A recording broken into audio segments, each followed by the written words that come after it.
wonder why you get over that heartbreak so soon? Let me give you a scientific explanation to that.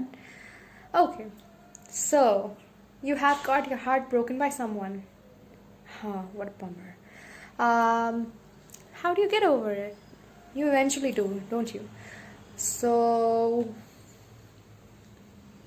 here I have a piece of paper and I'm going to explain it to you. What goes wrong? You met this guy with a cute smile, the best hair, and a lot of other things, like he's got cash, he's got a nice beard, he is handsome, he is... Why do we like guys? Okay, so this is you, the nerd of class. You like him a lot. Unfortunately, the most pretty guys, they don't like nerds. So what happens next is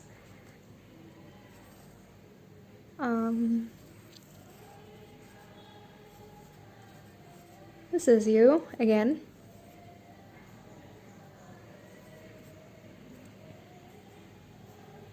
Heartbroken.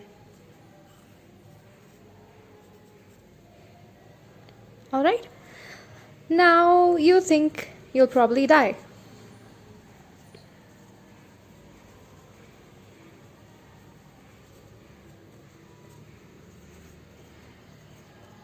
And this is the end. But it isn't. Let's look at your brain, what's going on. Now, you know we have a heart. You know we have a brain. It looks like this. Our brain's got, well, let's say there's a divide over here, and it divides our brain into the front part and a back part at the back. So the frontal part is mainly concerned with controlling your limbs.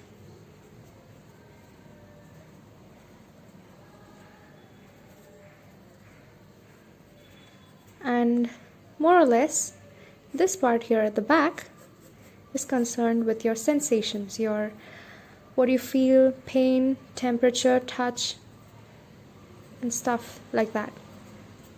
Now, if I take this part of our brain that's concerned with sensations, we have, okay, I'll take this front side and take a cross section out of it and see how it looks. So we have, if you cut an apple, you know how it looks from the inside, right? I'm going to cut the brain from the inside and show you. So it kind of looks like this. And in our brain, in the sensory cortex, we have something that's called the homunculus. It's called sensory homunculus. Now, this homunculus was discovered by a scientist called Penfield.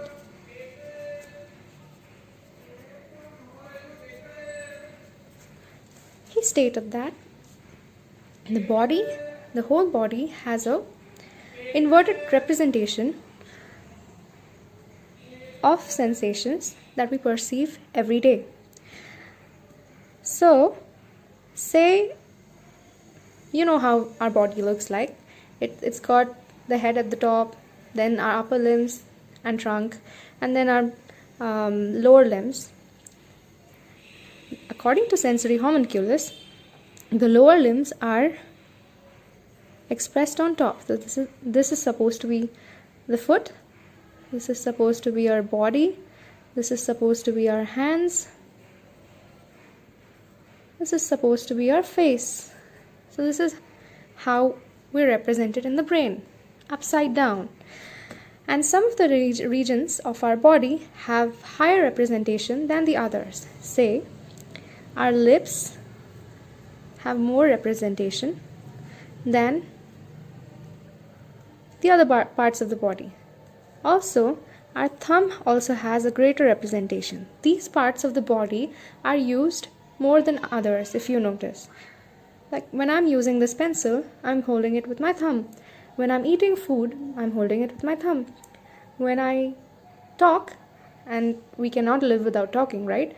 So when I talk also, I'm using my lips. So these are the parts of the body that have greater representation.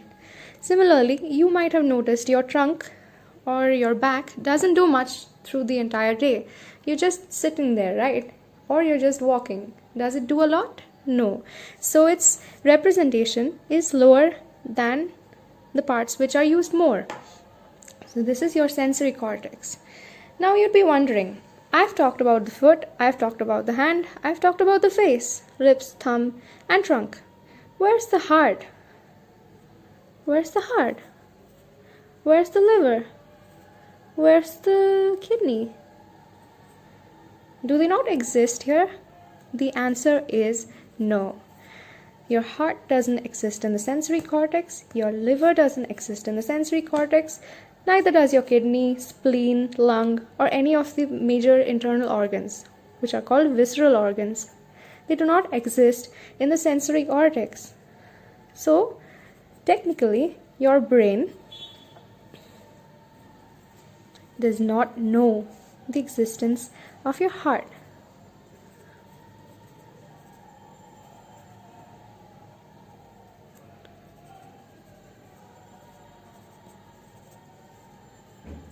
And that's a good thing, because you will not die because of it. Eventually, if you have any conditions related to the heart, say your heart isn't getting much blood, or you have a heart attack, first, whatever sensation is in your heart, it goes to the periphery, it goes to your body, and then from the body, it goes to the sensory cortex, to the spinal cord, through the spinal cord, through nerves, it goes to the brain, to this sensory cortex. And that's how your brain gets to know pain. So, essentially, your heart isn't acting alone. It needs your body, it needs your spinal cord, it needs your brain, and then it knows the pain. So even if you have your heart broken and you think you'll die because of it, you wouldn't, because it isn't that severe. Because ultimately your brain does not know about your heart. So if you think straight, if you give conscious effort, and if you divert yourself towards yourself, eventually you can let go of anything. Also, for Nerdy Corner, let's just tell you some parts of the brain. I told you that this part of the brain that divides the brain into the front part and the back part, this is called the central sulcus.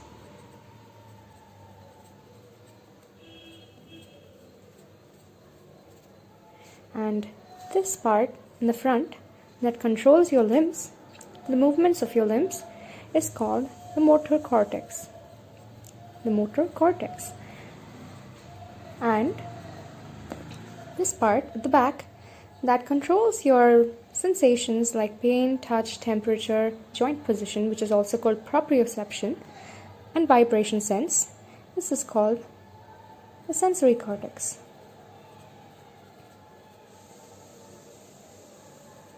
And our brain has tons and tons of areas that control different things. Say somewhere here there's a region that controls your eyesight. This is for sensation. Here, hearing. This part is for hearing, and so on. These areas are called Brodmann's areas. So let me just take it and write it here. Brodmann's. Sorry, it's noisy in here.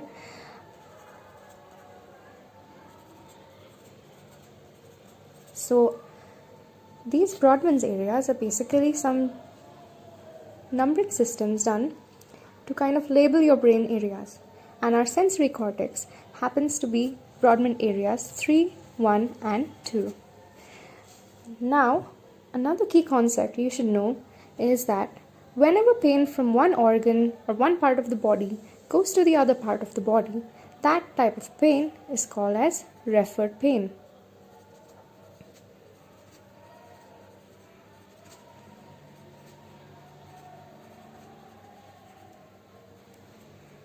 So if pain goes from your heart to the body, it is called as referred pain. Pain is being referred from the heart to your body.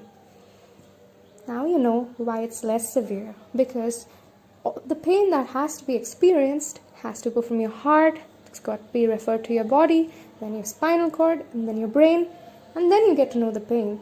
So I'm pretty sure it's not going to be that severe. So I'm back again. So now you know how to get over just about anything. Be it someone broke your heart, be it someone who told you something nasty, something mean, some problems at home, some problems with your friends, any kind of thing, you can just get over with it. Just give it time, and your brain will forget your heart and what it feels, and ultimately you can get back to your life again. And make sure you have some hobbies, like I made this YouTube channel yesterday, and make sure you have a lot of fun, like I am having. So see you on the next one. Bye.